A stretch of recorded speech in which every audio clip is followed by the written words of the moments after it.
Most especially this year, most of those contracts are zero. Is zero allocation. Is that how to get power to the masses? An officer is entitled to 2-bedroom apartment by the service. The rent he needs to pay for that house is not being paid to him. Then that is a problem, fundamentally. The huge looting of pension funds and underfunding in the education sector also came to the fore. We expect the government to pay all our entitlements. We expect the government to get all the increases where the civil servants are enjoying, as the Constitution has said. We need to provide good libraries. We need to provide good laboratories. In other words, we need to provide an enabling environment for university education. Here at the Eagle Square, the workers are back again, recounting the string of problems bedeviling the nation. And they now ask the president, is this just another May Day celebration with all the underlying challenges still intact? All right, well, we are with the Nigerian Union of Teachers National President, Comrade Michael Olukoya. Welcome to the program. Yeah, thank you very much. Well, let's begin against the backdrop of the centenary May Day celebration. Some people say there's no need to celebrate, especially when we look at the deplorable situation in the country, especially basic education. What really are the challenges confronting this area? Yeah, thank you very much. You see, it depends on the angle through which it is viewed. Celebration, yes. Celebration, no. But as a human being, it is only when you are alive you still remember to celebrate. There have been a lot of challenges facing Nigerian workers, facing Nigerian teachers.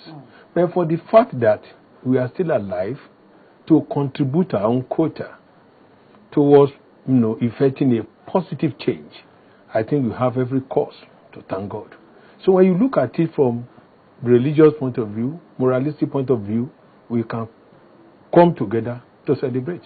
But beyond that, if you look at it from the purview of what is happening in this country, sincerely speaking, it does not worth it. People will say it is an annual ritual, go there, talk. The question is, the government that you are addressing, are they ready to listen? If they had, what did we say last year? What is happening now? How many of these challenges has the government addressed? Yes. Okay, in the area of security, NEPA, government begin to shift the goalpost. And it looks like all the problems we emphasized on last year is what we're coming back to. So exactly. So that's what I'm. So for me as an individual, the fact that even we are here in the studio talking on how our government should, address our challenges. If we are not alive, we cannot be here talking. So to the Almighty God, we can come together. We will continue to talk. We are aware that the government, they have ears, they don't listen, they have eyes, they don't see. But we will continue to echo it into their ears.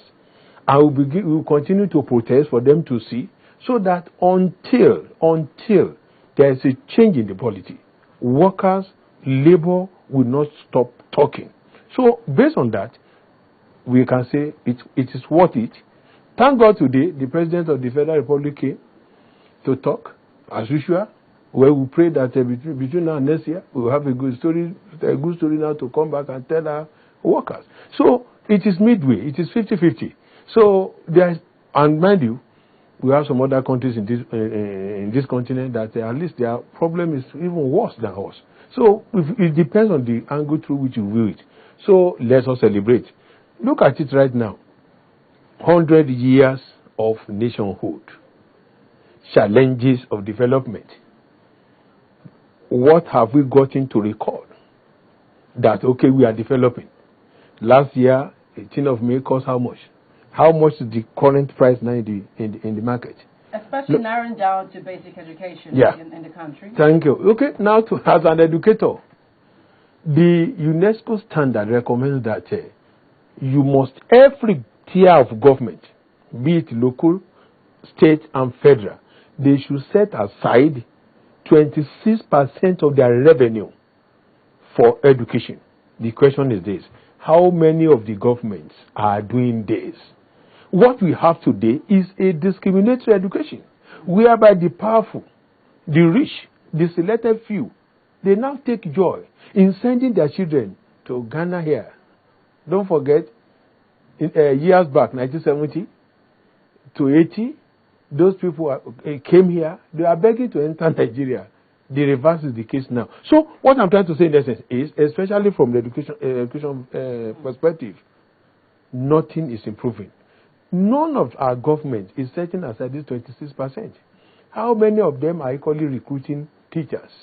We have the statistics. Many states, the last time they recruited is over 10 years. The old ones are there now, about to go, without people taking over. Even those that were there, are they happy with the job? Look at our issue, the teachers' agitation. The sitting Vice President of this country presided over the ad hoc committee that agreed with Governors Forum on 27.5 as far back as 2008. This is 2013. We are still on it. You remember the Nigerian Union of Teachers are given a notice to begin an indefinite strike or any action that will deem fit to make our governors, to make our various state governments to respect agreement. You see, a lot of them, you have Benue, you have Ogun, you have Enugu, you have Ekiti, Oyo, you have Edo. Edo is a state of, being supervised by a labor person. But up to tomorrow, the issue of 27.5 is still hanging on there.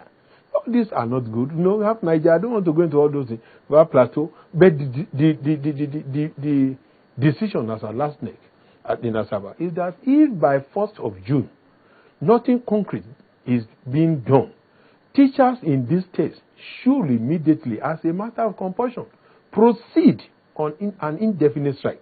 One thing, we are aware that the majority of our state government, they know how to maneuver our state wings into submission. This time around, our state wings have been told that immediately June 1st comes and you go on strike, you should not suspend the strike until the national until there's national directive to the otherwise. What effect do you think this would have on the students? I mean, we've already gone down the pipe. Thank you very much. Thank you. We don't need to be told about the adverse effects it's going to have on the children and the society in general. All the challenges we are having today is because we have not been able to put education in the correct perspective. You see, the effect, number one, it's like life. Education is life. It's like a computer thing. It is whatever you garbage in that you garbage out. Here we are talking of the infrastructural facilities in school that are nothing to write home about. Okay, here we are that teachers are not happy. The environment is not conducive. Again, you are equally adding now to the burden by asking the children to sit at home. But then, we want to appeal. We want to let Nigerians know that the entire teachers of this country have been pushed to the wall. I told you, this struggle, this agitation started far back 2008. This is 2013. How many years ago? We have been patient enough. Again, don't forget that we have been given this notice of strike action. Before you know, the Minister of Education will intervene, plead with all that the state government that are involved will be called to order. But up to now, the story is still the same. The same thing, Minister for Labour will call us at this amount that we have too much respect for. And, to the best of his ability, has been trying to ensure that at least we have a peace in that sector. This person will equally call us, okay, NUT, please we will intervene. The National Assembly have called us, the Education Committee of the Senate, every year by Chukwumerije and some other notable leaders. We have gone there, we have told them our problem, that look, this is a country, this is an agreement, it is binding. And a lot of things have been taken into consideration before we agreed into this. Because we did not ordinarily just agreed on 7.5. Are you saying the union has met with the government, everybody in dialogue? In dialogue, all of them. I stand to be counted. I'm on air. All the state government, we have our state wings to talk on our behalf. We have issued several notices of strike in the past. Notable people, I've mentioned Minister for Labour, Minister for Education, Education Committee of the House of Senate, the same thing in the House of Reps. All these people have promised. We are still with the national president of the Nigeria Union of Teachers, Comrade Michael Olukoya. We'll be back on this. Stay with us.